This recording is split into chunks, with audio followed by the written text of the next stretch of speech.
একটা আফর লেখা। মামাকে আনতে এয়ারপোর্টে যাওয়ার সময় বাসে একটা ছেলে আমার পাশে বসলো।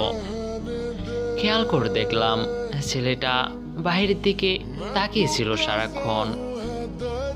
একটু লক্ষ্য করে দেখি ছেলেটা কান্না করতেছে। নিজেকে কন্ট্রোল করতে না পেরে জিজ্ঞাসা করলাম, কি হয়েছে ভাই আপনার? উনি বলতে চাইছিল না।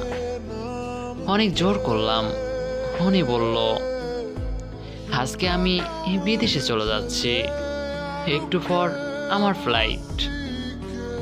তারপর আমি বললাম, ছেলেদের বিদেশ, এটা তো স্বাভাবিক, এতে কান্না করার কি আছে?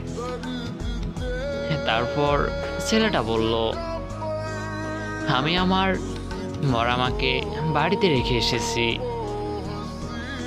আমার বের হওয়ার 40 মিনিট আগে আমার মা মারা গেছে স্ট্রোক করে। আর আমার বাবার এত আহামরি টাকা নেই যে আজকের টিকিটটা ক্যান্সেল করে দিয়ে আরেকদিন যাব। তারপরও আমি আসতে চাইনি। আমাকে জোর করে পাঠিয়ে দিয়েছে সবাই। সে হেরে গিয়েছে টাকার কাছে। আচ্ছা, এটাই কি ছেলেদের জীবন?